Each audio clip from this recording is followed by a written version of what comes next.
कांग्रेस और राहुल गांधी के सितारे इन दिनों गर्दिश में। यही वजह है कि विपक्षी गठबंधन में शामिल सभी दलों की आंखों में राहुल खटकने लगे हैं। सबको यही लगता है कि राहुल गांधी की वजह से ही इंडी गठबंधन की ऐसी तैसी हो रही है।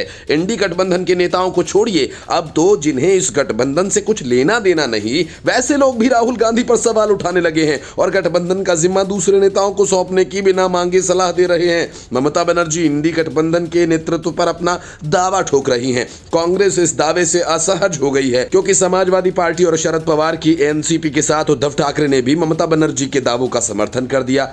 इस बीच पूर्व गवर्नर सत्यपाल मलिक ने भी अपनी राय व्यक्त की। उनका कहना है कि अगर इंडिया गठबंधन के सभी दल ममता बनर्जी को अपने नेता के रूप में आगे लाते हैं तो ये गठबंधन निश्चित रूप से सफल होगा।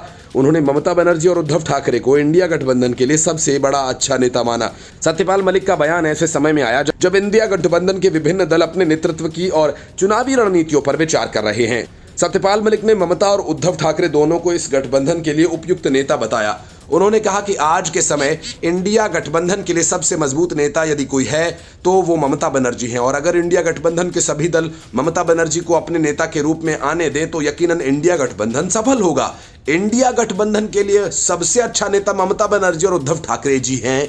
शरद पवार ने पश्चिम बंगाल की मुख्यमंत्री ममता बनर्जी के उस बयान का समर्थन किया जिसमें उन्होंने Indian national development inclusive alliance की अगुवाई करने की इच्छा जाहिर की। शरद पवार ने कहा कि तृणमूल कांग्रेस प्रमुख एक काबिल नेता है और उन्हें विपक्षी गठबंधन का नेतृत्व करने की इच्छा जाहिर करने का अधिकार है। सप्ताह की शुरुआत में ममता ने कहा था कि पश्चिम बंगाल की मुख्यमंत्री के रूप में अपनी भूमिका निभाते हुए वे विपक्षी गठबंधन के संचालन की जिम्मेदारी भी संभाल सकती है। ममता ने यह बयान ऐसे समय में दिया जब हाल ही में हरियाणा, जम्मू कश्मीर, महाराष्ट्र में चुनाव में कांग्रेस को हार मिली और विभिन्न क्षेत्रीय दलों के बीच असंतोष के कारण विपक्षी गठबंधन में मतभेद सामने आए। टीएमसी प्रमुख ने कहा कि वो पश्चिम बंगाल की मुख्यमंत्री के रूप में अपनी भूमिका जारी रखते हुए विपक्षी मोर्चे के नेतृत्व की दोहरी जिम्मेदारी संभाल सकती हैं।